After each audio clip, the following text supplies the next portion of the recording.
Hi friends, ಎಲ್ರಿಗೂ welcome ಅಂತ ಹೇಳ್ತಾ ಇವತ್ತಿನ ಟಾಪಿಕಲ್ಲಿ ನಾನು ನಿಮಗೆ ತುಂಬ ಇಂಪಾರ್ಟೆಂಟ್ ಆಗಿರ್ತಕ್ಕಂಥ ಒಂದು ಅಪ್ಡೇಟನ್ನು ತಗೊಂಡು ಬಂದಿದ್ದೀನಿ. ಆ ಅಪ್ಡೇಟ್ ಏನಪ್ಪ ಅಂದರೆ 16 ವರ್ಷದೊಳಗಿನ ಮಕ್ಕಳಿಗೆ ಸೋಷಿಯಲ್ ಮೀಡಿಯಾ ಮತ್ತು ಮೊಬೈಲ್ ಬ್ಯಾನ್ ಅಂತ ಈಗ ಸರ್ಕಾರದ ಕಡೆಯಿಂದ ಘೋಷಣೆ ಆಗಿದೆ. ಸೊ ಅದರ ಬಗ್ಗೆ ಹೆಚ್ಚಿನ ಮಾಹಿತಿಯನ್ನು ಕೊಡ್ತೀನಿ. ಸೊ ಇನ್ನೂ ನಮ್ಮ ಚಾನಲ್ನ ನೀವು ಯಾರು ಸಬ್ಸ್ಕ್ರೈಬ್ ಮಾಡ್ಕೊಂಡಿಲ್ಲ ಅಂದರೆ ಈ ಕೂಡಲೇ ನೀವು ನಮ್ಮ ಚಾನಲ್ನ ಸಬ್ಸ್ಕ್ರೈಬ್ ಮಾಡ್ಕೊಳ್ಳಿ ಅಂತ ಹೇಳ್ತಾ ಬನ್ನಿ ಫ್ರೆಂಡ್ಸ್, ಈ ವಿಚಾರಕ್ಕೆ ಹೋಗೋಣ. ವೀಕ್ಷಕರೇ, ಈ ಸೋಷಿಯಲ್ ಮೀಡಿಯಾ ಅನ್ನೋದು ಒಂದು ರೀತಿ ಯಾವ ರೀತಿ ಗೀಲಾಗಿದೆ ಅಂದರೆ ಯಾವ ಏಜು ಲಿಮಿಟ್ ಇಲ್ಲ ಇದಕ್ಕೆ. ಸೊ ಎಲ್ಲ ಏಜ್ ಅವರು ಕೂಡ ಈ ಸೋಷಿಯಲ್ ಮೀಡಿಯಾ ಮೊಬೈಲ್ ಅನ್ನೋ ಒಂದು ಗೀಲಿಗೆ ಬಿದ್ದಿರ್ತಾರೆ. ಅದರಿಂದ ಆಚೆ ಬರೋದಕ್ಕೆ ಅವರು ತುಂಬಾ ಕಷ್ಟಪಡಬೇಕಾಗುತ್ತೆ. ಅದು ಚಿಕ್ಕ ಮಕ್ಕಳಿಗೂ ಕೂಡ ಹೊರತಲ್ಲ. ಸೊ ಅದಕ್ಕೋಸ್ಕರನೇ ಕರ್ನಾಟಕದಲ್ಲಿ ದೊಡ್ಡ ನಿರ್ಧಾರವನ್ನು ಮಾಡಿದ್ದಾರೆ.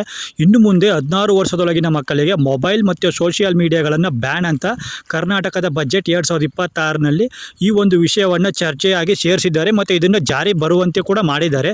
ಸೊ ಇವತ್ತಿನ ಕಾಲದಲ್ಲಿ ಮಕ್ಕಳಿಗೆ ಚಿಕ್ಕ ವಯಸ್ಸಿನಲ್ಲೇ ಮೊಬೈಲ್ ಒಂದು ಅಡ್ಡಿ ಆಗ್ತಾ ಇದೆ. ಯಾಕಪ್ಪ ಅಂದರೆ ಅವರ ಆಟಕ್ಕಾಗಿರ್ಬೋದು, ಅವರ ಓದಿಗಾಗಿರ್ಬೋದು, ಅವರ ದಿನಚರಿಯಲ್ಲಿರ್ತಕ್ಕಂಥ ಆ್ಯಕ್ಟಿವಿಟಿಗಳಿಗೆ ಮೊಬೈಲೇ ಕೂಡ ಎಲ್ಲದಕ್ಕೂ ಅವರು ಮೊಬೈಲನ್ನೇ ಅವಲಂಬಿಸ್ತಿರ್ತಾರೆ. ಸೊ ದಿನಪೂರ್ತಿ ಅವರು ಇನ್ಸ್ಟಾಗ್ರಾಮ್ ಆಗಿರ್ಬೋದು, ಯೂಟ್ಯೂಬ್ ಆಗಿರ್ಬೋದು, ಗೇಮ್ಸ್ಗಳು ಮತ್ತು ಈ ಗೇಮ್ಸ್ಗಳು ಕೂಡ ತರಾತುರಿಯಾದಂಥ ಯಾವ್ಯಾವುದೋ ಗೇಮ್ಗಳಿದ್ದಾವೆ. ತುಂಬ ಅಂದರೆ ಗೇಮ್ಗಳಿಗೆ ಅಡಿಕ್ಟ್ ಆಗ್ತಾ ಇದ್ದಾರೆ.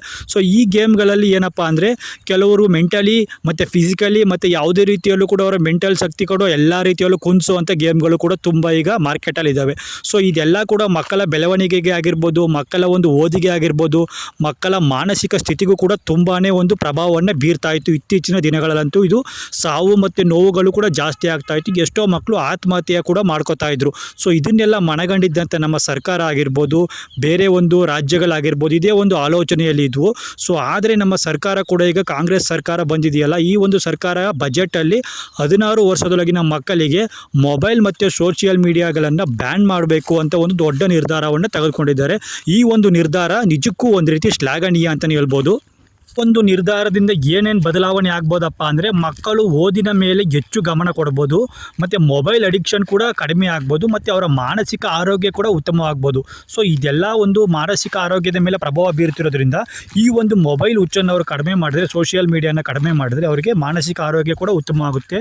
ಇನ್ನೊಂದು ಕಡೆ ಹೇಳ್ತಿದ್ದಾರೆ ಕೆಲವರು, ಇದು ಮಕ್ಕಳ ಸ್ವಾತಂತ್ರ್ಯಕ್ಕೆ ವಿರೋಧ, ಇದು ಮಕ್ಕಳ ಹಕ್ಕನ್ನು ಕಿತ್ಕೊಂಡಂಗೆ ಅಂತ ಹೇಳ್ತಿದ್ದಾರೆ. ಸೊ ಅಂಥವ್ರಿಗೆ ನಾನು ಹೇಳೋದೇನಪ್ಪ ಅಂದರೆ, ನಿಮ್ಮ ಮಕ್ಕಳು ಕೂಡ ಇದೇ ರೀತಿಯಾಗಿ ಒಂದು ಮೊಬೈಲ್ ಹುಚ್ಚಿಗೆ, ಸೋಷಿಯಲ್ ಮೀಡಿಯಾ ಹುಚ್ಚಿಗೆ ಬಿದ್ದಿದ್ರೆ ನಿಮಗೆ ಅದರ ಅರಿವು ಆಗ್ತಾ ಇತ್ತು. ಯಾಕಂದರೆ 18 ವರ್ಷದೊಳಗಿನ ಮಕ್ಕಳಿಗೆ ಏನು ಮಾಡಬೇಕು ಮಾಡಬಾರ್ದು ಅಂತ ಒಂದು ಪಾಲಕರು ಅಂದರೆ ತಂದೆ ತಾಯಿಗಳಿಗೆ ಆದ್ಯತೆ ಇರುತ್ತೆ. ಸೊ 18 ವರ್ಷ ಮೀರಿದ ಮೇಲೆ ಹಕ್ಕು ಮತ್ತು ಅದು ಎಲ್ಲ ಬರೋದು ಪ್ರಶ್ನೆ.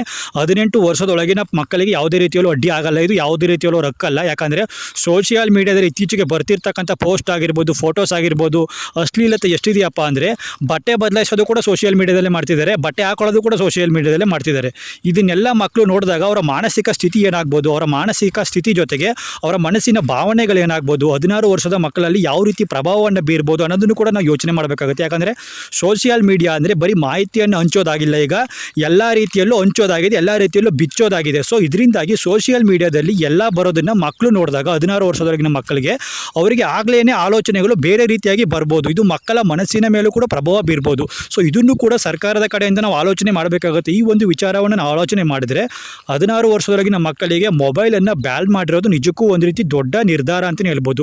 ಸೊ ಹಂಗೂ ಕೂಡ ಮಕ್ಕಳೇನಾದರೂ ಮೊಬೈಲನ್ನು ಯೂಸ್ ಮಾಡ್ತಿದ್ರೆ, ಹಂಗೂ ಕೂಡ ಮಕ್ಕಳೇನಾದರೂ ತಂದೆ ತಾಯಿಗಳ ಮೂಲಕ ಮೊಬೈಲನ್ನು ಯೂಸ್ ಮಾಡಿದ್ರೆ, ಅವರ ID ಹಾಕ್ಕೊಂಡು ಅವರ ಒಂದು ಅಕೌಂಟ್ಗಳನ್ನು ಓಪನ್ ಮಾಡ್ಕೊಂಡು ಮಾಡಿದ್ರೆ ಅದಕ್ಕೆ ನೇರ ಹೊಣೆ ತಂದೆ ತಾಯಿಗಳೇ ಆಗಿರ್ತಾರೆ ಅಂತ ಸರ್ಕಾರದ ಕಡೆಯಿಂದ ಒಂದು ಖಡಕ್ ಸೂಚನೆ ಕೊಟ್ಟಿದ್ದಾರೆ. ಸೊ ಏನಪ್ಪ ಅಂದರೆ ಮುಂದಿನ ದಿನಗಳಲ್ಲಿ ಅವರ ಮಕ್ಕಳೇನಾದರೂ ಪ್ರಾಬ್ಲಮಲ್ಲಿ ಸಿಲುಕಿದ್ದೆ ಆದಲ್ಲಿ, ಮುಂದಿನ ದಿನಗಳಲ್ಲಿ ಯಾವುದಾದ್ರು ಪ್ರಾಬ್ಲಮ್ ಬಂದರೆ ಮಕ್ಕಳಿಗೆ ಅಂಥವುದಕ್ಕೆ ಯಾರು ಪೇರೆಂಟ್ಸ್ ಅಕೌಂಟ್ ಯೂಸ್ ಮಾಡ್ತಿರ್ತಾರೆ ಅವರ ಪೇರೆಂಟ್ಸ್ಗಳ ನೇರ ಹೊಣೆ ಅಂತ ಸರ್ಕಾರದ ಕಡೆಯಿಂದ ಒಂದು ದಿಟ್ಟವಾದ ನಿರ್ಧಾರವನ್ನು ತಗೊಂಡಿದ್ದಾರೆ. ಸೊ ಈ ಒಂದು ಮಾಹಿತಿಯನ್ನು ಕೇಳಿದ ಮೇಲೆ ನಿಮಗೆ ಇದು ಒಳ್ಳೆಯದು ಅನಿಸುತ್ತೆ, ಕೆಟ್ಟದ್ದು ಅನಿಸುತ್ತೆ, ನಿಮ್ಮ ಅಭಿಪ್ರಾಯವನ್ನು ತಿಳಿಸಿ. ಯಾಕಂದರೆ ನನ್ನ ಅಭಿಪ್ರಾಯದಲ್ಲಿ 16 ವರ್ಷದೊಳಗೆ ನಮ್ಮ ಮಕ್ಕಳಿಗೆ ಸೋಷಿಯಲ್ ಮೀಡಿಯಾ ಮತ್ತು ಮೊಬೈಲ್ಗಳನ್ನು ಬ್ಯಾನ್ ಮಾಡಿದ್ದು ನಿಜಕ್ಕೂ ಒಂದು ರೀತಿ ಉತ್ತಮವಾದ ನಿರ್ಧಾರ. ಇದು ಯಾವುದೇ ರೀತಿ ಹಕ್ಕಲ್ಲ, ಮಕ್ಕಳ ಅಶ್ಲೀಲತೆಯನ್ನು ತೋರಿಸೋದನ್ನು ಬ್ಯಾನ್ ಮಾಡಿದ್ದಾರೆ ಅಂತ ಹೇಳ್ತೀನಿ. ಸೊ ಈ ಒಂದು ವಿಚಾರವನ್ನು ನನಗೆ ಒಂದು ರೀತಿ ಒಳ್ಳೆಯದು ಅಂತ ಅನ್ನಿಸ್ತಾ ಇದೆ. ನಿಮ್ಮ ಅಭಿಪ್ರಾಯಗಳು ನಿಮಗೆ ಬಿಟ್ಟಿದ್ದು ಅಂತ ಹೇಳ್ತಾ ಈ ವಿಡಿಯೋ ನಿಮಗೆ ಇಷ್ಟ ಆಗಿದ್ದರೆ ಲೈಕ್ ಮಾಡಿ, ಶೇರ್ ಮಾಡಿ, ಹಾಗೆ ಸಬ್ಸ್ಕ್ರೈಬ್ ಮಾಡ್ಕೊಳ್ಳಿ. ಎಲ್ರಿಗೂ ಧನ್ಯವಾದಗಳು.